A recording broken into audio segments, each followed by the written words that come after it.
Tom Hanks stretches his physical and emotional survival skills to the absolute limit when he's marooned on a remote island in Castaway, one of 6 new movies we'll be reviewing this week. I'm Roger Ebert, film critic for the Chicago Sun-Times. And I'm Richard Roeper, columnist for the Chicago Sun-Times. Castaway stars Tom Hanks as Chuck Noland, a systems engineer for Federal Express who survives when a company plane crashes, but winds up stranded on a South Pacific island with little hope of being rescued. Some FedEx packages have also washed up, and one box contains a volleyball that he nicknames Wilson. That's a search area of 500,000 square miles. It's twice the size of Texas. But they may never find us. The pudgy Chuck has few outdoor skills, but he finally succeeds in his quest for fire, leading to a rare moment of joy on the island. Fire! There you go! Light it up! Come on! The turn to hesitate and throw! Ouch! After 4 years, Chuck has been transformed into a lean survivalist, but he's losing his grip on reality. He debates Wilson about his plan to make a raft. We might just make it. Did that thought ever cross your brain? Well, regardless, I would rather take my chance out there on the ocean than to stay here and die on this island, spending the rest of my life talking to a volleyball! Tom Hanks is one of the few actors with the vision, the guts, and the clout to make such a movie that includes a 1-hour stretch with almost no dialogue and no music, not to mention that weird volleyball sidekick. Director Robert Zemeckis shows his flair particularly in the sequences at sea, and the script from William Broyles Jr. is a minimalist gem, but it's the astonishing performance by Hanks that makes Castaway a unique standout. I liked it too. I liked his performance. I liked the chances that he took. I liked the scenes on the island and the survivalist stuff that he did. And I approve of the film. I'm giving it a thumbs up. Okay. What I didn't like, I almost don't want to mention, because I don't want to give away things that, in fact, all of the ads and all of the trailers are very much determined to give away. I don't want to get into that. It just seems to me, though, that there is a part of the film that never really delivers on the intended level, and you know what part that is. You don't like the way the story resolves itself. Let's just leave it at that. And I agree with you. I mean, not to review the ad campaign, but I wish they hadn't given away all that. But it's a risk-taking role. You know, Tom Hanks is so familiar to us. He's one of the most recognizable people on the planet, yet he loses himself in the character, and we really do sympathize with him through this long adventure on the island. And I think that maybe the adventure on the island was the film, and the sandwich on either end was kind of unnecessary, and I don't want to go into any more than that. I think it was necessary, but maybe the way it resolved itself, not perfect. Okay. Next movie. What do women want was Freud's most famous question, and Mel Gibson tries to answer it in What Women Want, a movie including his attempts to personally test makeup, pantyhose, and depilatory strips, all to find out a way to market new products to women. He gets a big advantage when a bolt of electricity gives him the ability to read women's minds. At the ad agency where he works, Helen Hunt is the woman who got the job he desperately wanted and thought he deserved, and he flirts by responding to her thoughts. Hi. Hi. Well, I've been here 5 minutes. Looks like you've been here a year. Oh, yeah, I'm compulsive. It's the problem. Why do I always feel like he's checking me out? Wonder what he's got up his sleeve. Great photographs. No clue they're all Margaret Burke White. They're not all Margaret Burke White. Another woman in his life is Marissa Tomei, who works in a coffee shop. He has her number, too. I can't take no for an answer. About what? About what? About us. Just don't hurt me, Nick. I've been hurt too many times. I know how hard it is to go out with someone new. I mean, there's always that fear of, well, getting hurt. Mel Gibson has been voted the sexiest man alive, and while I think that such votes should be counted and counted and counted again, it is amazing that What Women Want is his first full-out romantic comedy. He works well here with Hunt in a farce involving office politics and their love affair. Their timing is perfect in the mind-reading scenes. I had a little trouble, though, with the way he treats Marissa Tomei. He's kind of mean to her, and a subplot that I didn't like involved a dreary file clerk that brings the movie to a complete halt. Still, I enjoyed What Women Want a lot, and when it was rolling, it was funny. Yeah, it's a silly movie. I mean, I lived in Chicago my whole life. I've never been hit with bolts of electricity, and it happens to Mel Gibson about every half hour in the story because it has to for the story to develop. Yeah. But, you know, this kind of actually reminded me of Tootsie, where you have a guy who's kind of a jerk and only gets to relate to women after he gets, you know, with Dustin Hoffman, he tried on the clothes and became a character. In this case, he can hear, Mel Gibson can hear what women are thinking about him, and much to his shock, he's not the charming guy he thinks he is. They think of him as a womanizing pig. His daughter's embarrassed by him. Almost everybody thinks he's a jerk, and he does grow and learn. And I think one of the key things in this movie is the performance by the actresses, not just Helen Hunt, but Marissa Tomei, some of the women who have smaller roles, because everything they have to do with their face and a voiceover. They're not speaking the lines, they're thinking this stuff, and there are some really, really funny lines in this movie. That's right. It was directed by Nancy Meyer, who was involved in Private Benjamin and Father of the Bride. She knows a lot about these male-female issues.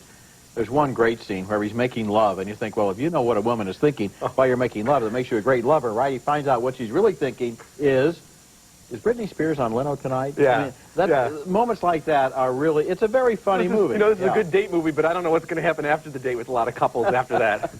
Coming up later in the show, Michael Douglas fights the war on drugs in Washington, and at home is Steven Soderbergh's Traffic. We're going after their top guys. Your government surrendered this war a long time ago. Coming up next, Sean Connery is a reclusive writer in Finding Forrester. My name is William Forrester. I'm not one up there.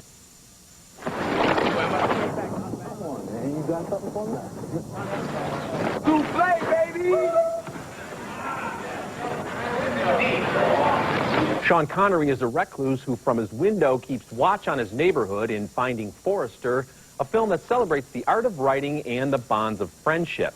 Echoing the personality of J.D. Salinger, Connery's character, William Forrester, wrote one great novel in the early 50s, but then he virtually disappeared. Rob Brown plays Jamal Wallace, a basketball star whose potential as a writer is so exhilarating he breaks through to Forrester. They become pals. They got some contest at school, this writing thing. You ever entered one of those? Writing contest? Yeah. Once. A long time ago. Did you win? Well, of course I won. Like money or something? The Pulitzer. The eccentric Forrester hasn't left his apartment fortress for years, but Jamal coaxes him out on his birthday. We'd spend our summers here. And if we were lucky, the falls. A lot of falls with those teams. Not enough. Finding Forrester has many of the same mentor-student elements of director Gus Van Sant's Good Will Hunting, and some of the final scenes reminded me of Scent of a Woman. But you know what? Those movies won gold trophies, and Forrester is every bit as good. We all know Connery can play larger than life, but it's the vulnerability he displays here that makes this a career-crowning performance. Newcomer Rob Brown excels as Jamal, and F. Murray Abraham and Anna Paquin provide stellar supporting work. Finding Forrester is a beautifully spun story about the magic of the written word and the power of friendship. You know, I agree with you on this, and I agree with you about Rob Brown, who was in his first movie, just as Sean Connery, you know, has been an actor for 50 years, and they worked so well and so closely and warmly together. And this is the first movie I can think of about writing that is right about writing. His advice, you know, don't wait for inspiration. Start writing, and inspiration will come during the act of writing, is the only good advice I've ever heard about writing, because everybody else is always trying to plan and prepare, and that just doesn't work. And Connery's got some great lines about how writers use their work to get women in particular. We talked recently about a movie called Pollock, and we talked about how hard it is to show painting. Well, it's even harder to show people writing and make it interesting, but this is a really well done, as you said, depiction of the world of writing. And a total change of pace for Sean Connery, who is, you know, I think James Bond, after all these years, people still think of him as James Bond. He's such a versatile actor. Yep. Coming up next, Michael Douglas gets unexpected help from Benicio del Toro in the thriller Traffic. You worry about getting me what I want. I worry about myself.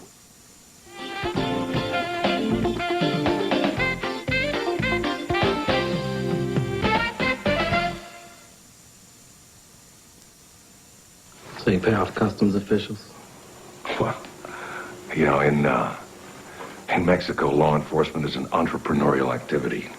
We hire drivers with nothing to lose and throw a lot of product at the problem. Some get stopped. Enough get through. It's not difficult. Look, boys, this has worked for years. Traffic is an ambitious new film by Steven Soderbergh, using a big canvas to paint the drug traffic from Mexico to America, from drug dealers to drug cops, from drug lords to middlemen to street pushers to addicts. Michael Douglas is one of the stars, an Ohio judge newly appointed to lead the nation's war on drugs. To his horror, he discovers that his teenage daughter, played by Erica Christensen, is a drug abuser. Who is it? I'm going to the bathroom. Damn door!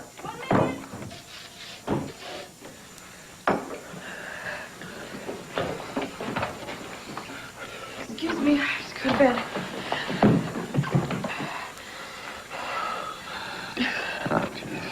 Don Cheadle and Luis Guzman play DEA agents eavesdropping on Catherine Zeta-Jones, the luxury-loving wife of a rich San Diego businessman. He has been arrested, and she's startled to learn from family lawyer Dennis Quaid where her husband's money actually comes from. Carl is very, very good at his business.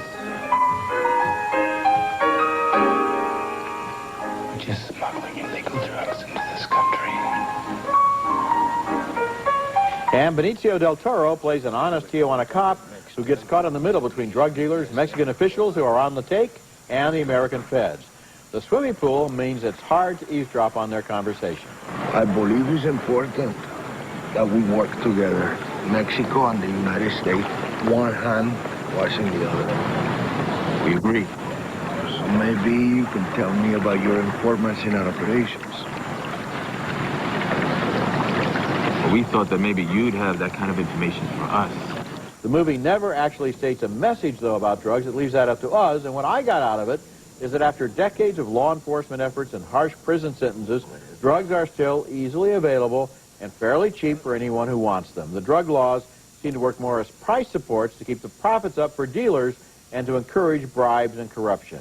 Traffic makes the case that drugs are a critical problem in our society, and our current approaches are not working.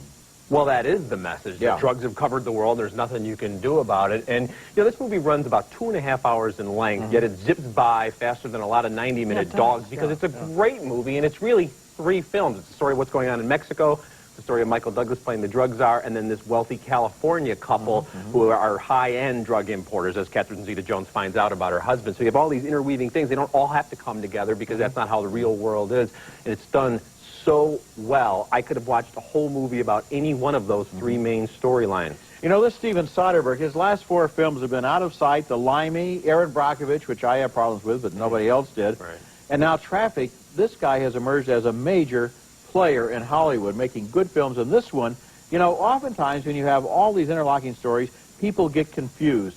With this one, we know exactly who everybody is, exactly what's happening. We're involved in all the different stories, and they don't need to add up. I mean, it's just like all of this is going on at the same time, and it multiply it by 1,000,000, and that's the drug Well, the problem. acting is so good, too. Each person carries their story right to the end. Okay, our next movie is All the Pretty Horses, starring Matt Damon as John Grady Cole, a Texas rancher in the late 40s who saddles up for Mexico. Cole and his buddy Lacey Rawlins, played by Henry Thomas, aren't looking for much more than steady work under the open skies, but they find themselves in deep trouble soon after crossing the border. One complication, Cole falls hard for the boss's daughter, Alejandra. I knew that you would come. I come because I thought you'd be here. That's Penelope Cruz continuing her crossover into American movies. Their romance comes to a stunning impasse, though, when Cole and Rawlins are thrown into jail and accused of being horse thieves. Cole spills a lot of blood before he's reunited with Alejandra, who is torn between her love for Cole and the loyalty she has to her father and her disapproving aunt. What did she say? She said it wasn't right for you and me to be seen together. Out on the campo. And you agreed. Penelope Cruz might be the most photogenic actress in movies today, and she needs that presence to compete with the stunning vistas and those gorgeous wild horses. Based on the novel by Cormac McCarthy, All the Pretty Horses is directed with a raw but poetic touch by Billy Bob Thornton, who's working from an almost too tight screenplay by playwright Ted Talley. The switch from Shakespearean romance to hardscrabble prison movie creates an emotional whiplash. There should be more romance, I think, and less jail time. But I'm still giving All the Pretty Horses a strong recommendation. It's got a lot of heart. It does have a lot of heart. It's kind of an elegiac Western in which these guys go down to Mexico and find, in a way, the Old West. Right. Not only just the vistas and the horses and the sunsets, but also the frontier justice and being thrown in jail. And it's still the Wild West in Mexico in 1949. One thing I liked about Ted Talley's screenplay and the way that Billy Bob Thornton handles it is they bring the words to the foreground. If you listen carefully, they don't bury the words in room atmosphere or in location atmosphere. They bring the words up and keep the noises, the wind and the trees and the river and the horse beat and so forth, in the background, so that it becomes very much a dialogue-driven story, despite the fact that the visuals keep them all in this big landscape. I think people should understand, though, with this title, All the Pretty Horses, this is not like The Horse Whisperer. It's got a lot of Shawshank Redemption in it. I mean, it's a pretty hard-bitten movie, and it does kind of send you for a jolt. I just would have liked to see a little bit more of that romance between Matt Damon and Penelope Cruz so that we believe it when they're telling each other how much they love each other. And you have now decided that Penelope Cruz is more photogenic than Piper Perabo? I'm as fickle as Mel Gibson. And what about Renee Zellweger? They could be number 2 and number 3. And Julia Roberts? You know, you cannot argue against Penelope Cruz. When we come back, Before Night Falls, the story of a Cuban poet who fought for Castro and then was persecuted by it.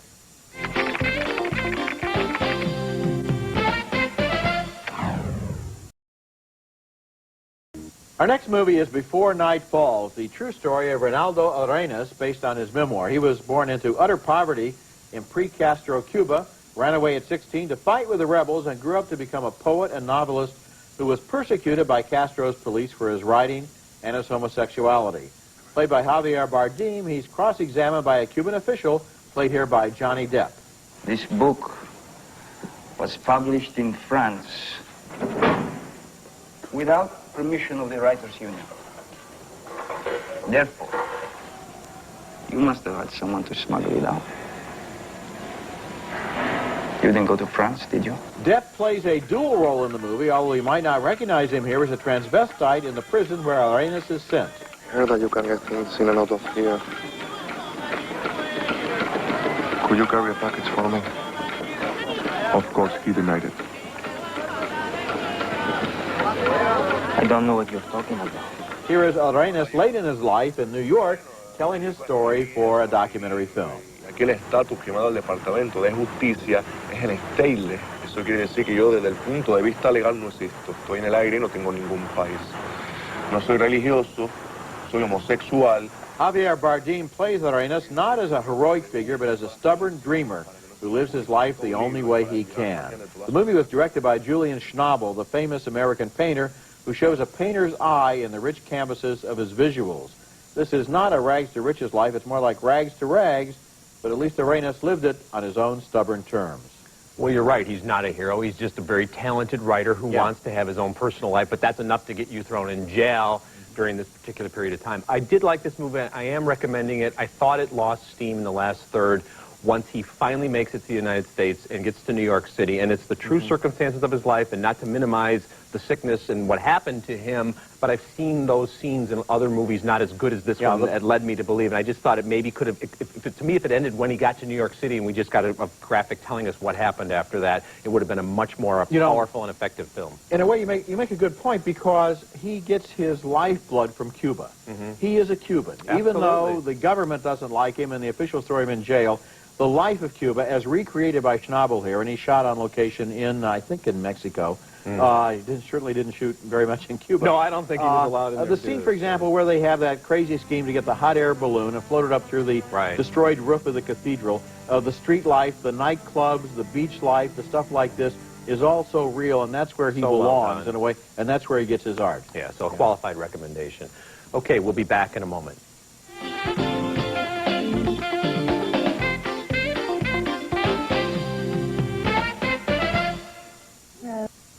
Join Roger Ebert and Richard Roeper on their film festival at sea, with movie screenings and lively discussions aboard the Disney Wonder cruise ship, sailing February 1st through 4th on the Disney Cruise Line to the Bahamas, with a stop at the island paradise Castaway Cay. The Ebert and Roeper Film Festival at Sea. Call your travel agent or 1-800-945-3806. Now let's take another look at the movies we reviewed on this week's show. 2 thumbs up for Tom Hanks in Castaway, 2 more thumbs up for Mel Gibson in What Women Want, and 2 more thumbs up for Finding Forrester with good work by Sean Connery and newcomer Rob Brown. 2 big thumbs up for the powerful and angry epic Traffic. 2 more thumbs up for the gritty Western All the Pretty Horses.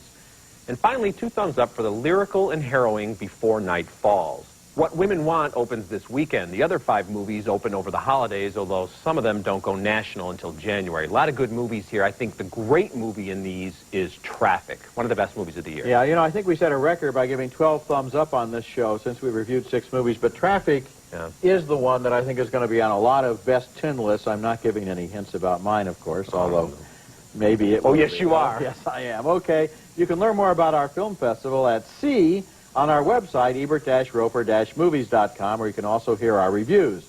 You can also read our stuff at suntimes.com. Next week, more new movies, including 13 Days, starring Kevin Costner, and The Family Man, a holiday romance starring Nicolas Cage. That's next week, and until then, the balcony is closed.